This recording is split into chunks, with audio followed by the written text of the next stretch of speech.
morning, everyone. It is Thursday, April 1st, aka my birthday.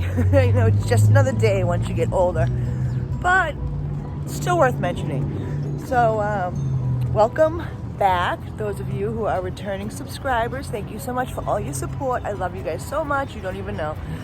Keep the comments coming. Keep watching and liking my videos. Those of you who are new, I am Tony.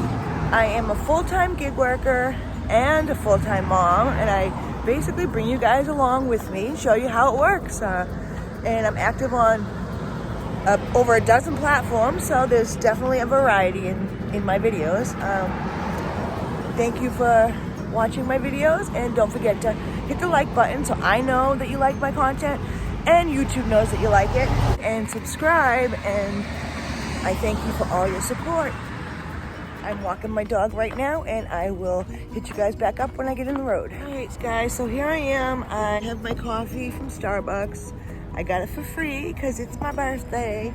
I have DoorDash on because I have a scheduled dash, but they're not sending me anything. They sent me one Walmart order, but I think today I'm gonna do Cornershop again because I did it yesterday and I made like over $100 in just 3 orders. So I wanna kind of take you guys through a walkthrough of the app to show you guys how to use it. I think that'd be very good because it can be confusing. It's different than the other shopping apps. So I think we're gonna do this, so let's do this. So the first thing I'm gonna do is open up the app, and usually there's a COVID questions that you would ask and slide to answer that you're ready. So right now we're just gonna go under account and incentives, and this will show you the incentives of the day. I always check these before I start my day to see what times are the best times to sign in, because they offer different incentives at different times for different stores. So I just look and see what stores the incentives are at for today. All right. Then I go back and now I'm signing in. So I am waiting for them to send me an order. Right here, I'm gonna go to my account and I'm gonna go to the recent orders. Then I'm gonna go to my summary. This shows me my picking speed, my percentages. This is my earnings. All right, let's go back and see the shopper center. At the shopper center, you can see everything. Right here, there's the shopper center. This shows you, again, your ratings and your acceptance rate and your picking speed again. And then you can hit the top right 3 lines and it will show you your orders, sessions, commissions, incentives, pretty much everything else the same. This is how you would order materials. You go into your shopper center, you go to the top 3 lines on the right, and then you pick materials, and it will tell you how many materials you have, and it will give you the option to order more, which I'm going to do right now. I do need some more bags, and it will give me the option of ordering a t-shirt, which I'm going to do. You cannot order t-shirts until you've completed a certain amount of orders, and they give them to you for free. You can also order a insulated cooler bag too. I believe it says it's $3.90, but I don't need one. So I'm just going to complete this right here. Let's see what we got going on. All right, it went through. I made the request, and they are so quick about getting them to me. They already shipped them out later on today. It's important that you keep track of your materials so you don't run out of bags, because you have to use their bags. All right, I'm just gonna go back and wait for an order. So it's now 4:54 and I got a Cornershop order. How did I know I got a Cornershop order? If you have ever done a Cornershop order, you've heard the notification sound.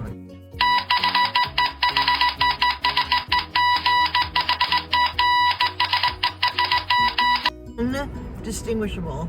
Like, you cannot mix it up for anything else. It is so annoying until you say okay to look at that order. Now, once you have said okay to look at the order, all it will show you is the store and the address of the store, and gives you a chance to slide and accept. Now, if you want to see the information about the store, you click the I in the upper right hand corner. It'll show you your distance from where you are now to the store. It'll show the distance from the store to the customer. It'll show you how many items, but it doesn't show you details about the item. and it will show you how much you're going to get paid, if there's a multiplier, the customer's name, things like that. Doesn't show you really much else. So I took this order, and if I wanted to reject it, at the very bottom where you slide to accept, there's these 3 lines to the right of that. You click on that and it gives you the option to reject the order.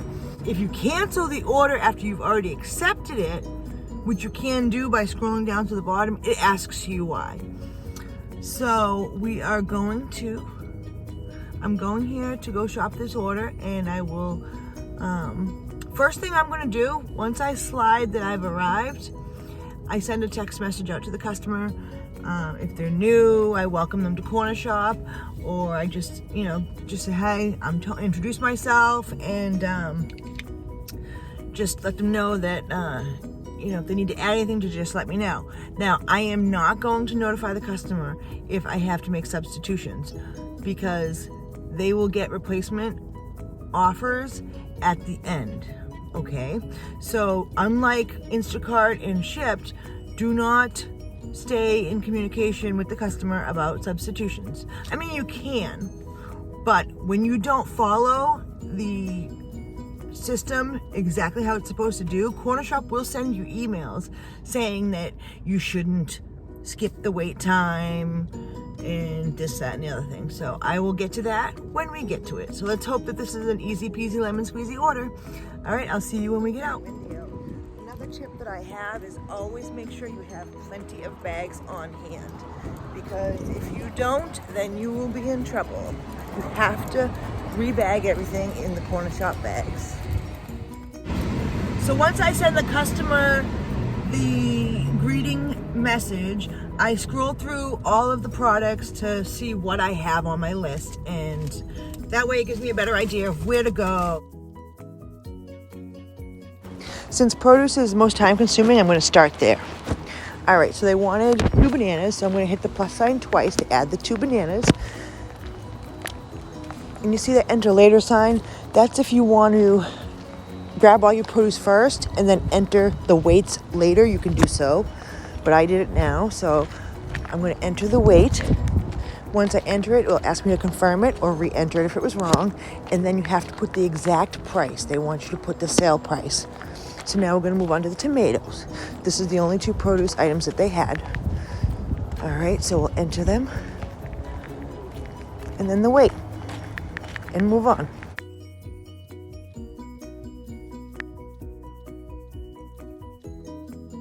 So we're going to start with the Dawn, and we're going to find it. We found it, and then we're going to scan it, and we're going to put the quantity, and then we're going to put the exact price. The I have the total sum is for when you have like sale prices, like a buy one get one, or 2 for the same price of 1. The options is when you want to add replacements, and we will go over that next when we have a replacement.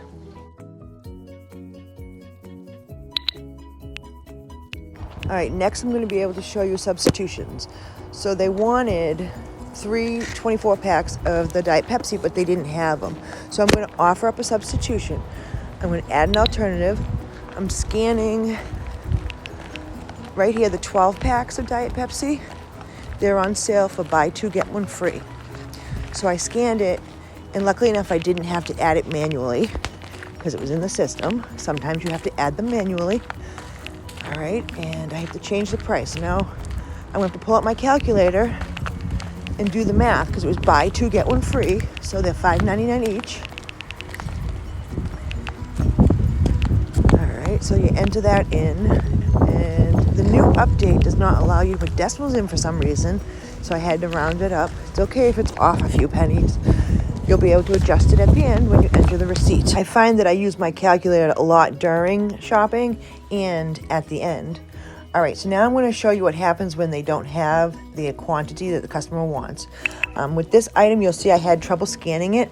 It kept bringing up the wrong barcode, but that's what's good about it. It will tell you if it's the wrong product or not. But I had the right product, it just kept coming up wrong. So the customer wanted 12 of these, but they only had 7.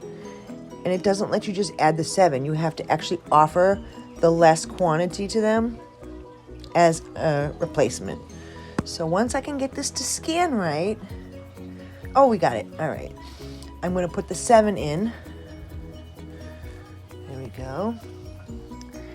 And they were on sale, I think 2 for $3. So I have to change the price and offer it as a replacement. Right there, see? Now that we have all of the products, the next thing it tells you to do is to contact the customer. Now, here we have to send them the replacements, and they give the customer, I believe it's 5 minutes to choose their replacements. So while I'm waiting for her to choose the replacements, if you were doing an order where there are no replacements, if the customer hasn't responded to your messages at all, it requires you to call them before you can actually go to checkout. So if you call them and they don't answer, that's fine, as long as you made the attempt to call them. Now, before replacing any items without speaking to the customer, like say you send them replacements and they don't respond, the rule is that you have to contact them 3 different times with 5 minutes in between each phone call, which can be time consuming. So I've learned some tricks where I'll call them if they haven't answered. I will call them right before I send the replacement. Okay, so it says that we received her responses. So now we go through all of the replacements, and this one, we choose the one that the customer chose, and then it will ask us why, and it's because it's out of stock. All right, so with the Diet Pepsi, instead of choosing my suggestion of 3, she wants 6, so she wants to buy 4 and get 2 free. So now we have to figure out the price. All right, we got to scan it first to show them that we have that item, enter the 6, and then figure out the price. Back to the calculator. All right, let's see, I already had it figured out. That's the quantity of 4. So let's see, we have to divide it by 6. So that's how much each one would cost. We'll put that number in, and then we choose that item because it was out of stock, and we are ready to proceed to checkout. As you see at the bottom, it shows you which card of the 2 to use, and then if you press show code, it shows you the rewards code. Now we have to add the receipt, so we go next, and we add receipt, and then it will prompt us to take a picture. All right, so we take a picture of the receipt, make sure we get it all in there. Sometimes I have to cut it in half and do it side by side. All right, so next we're going to scan the barcode on the receipt. Then we have to enter the subtotal before tax. We have to figure it out ourselves. And then we have to enter the subtotal after tax. Sometimes their price will be a little off from ours, but they go by the actual receipt. We choose the card that we used, and we go next. Here we're going to bag everything, and we're going to tell it what bags that we used for our inventory. All right, so now it's going to give us the directions to the customer's house. Before it gives us the directions, we have to look at the instructions. That's the address to the store, not the customer. All right, we're going to go to the customer. These are the instructions that we have to mark as read from the customer and from Cornershop, and we are on our way to the customer. And as you see, I scanned everything. There was a couple of things that go against the rule of not contacting the customer during the shopping trip. So if there's ever low quantity, you can offer the solution of the less quantity, like I did with the tuna. But the problem lied with something that's buy one, get one free. So I had to ask the customer what they wanted for a free one, and then I had to go back and change it and pretend like I had both. So that's the exception to the rule. All right, so I got that dropped off. I take a picture for my records, and then I send a closing text to the customer. The orders don't show up right away in your recent earnings or in your commission. Now, when you go to the shopper center under account and you look at the commission, they count each order as 2 orders. So if you did 4 orders, it would say you did 8, because they separate your picking, which is your shopping, from your delivering.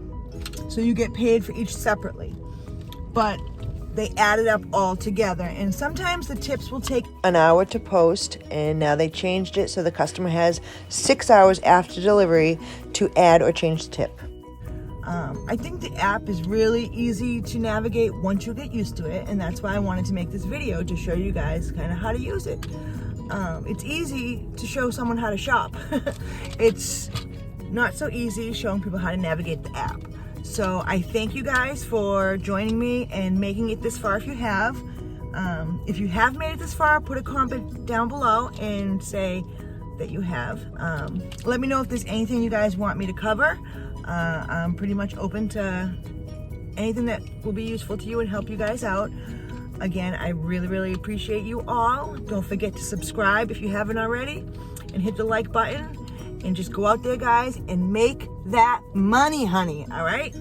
Peace out.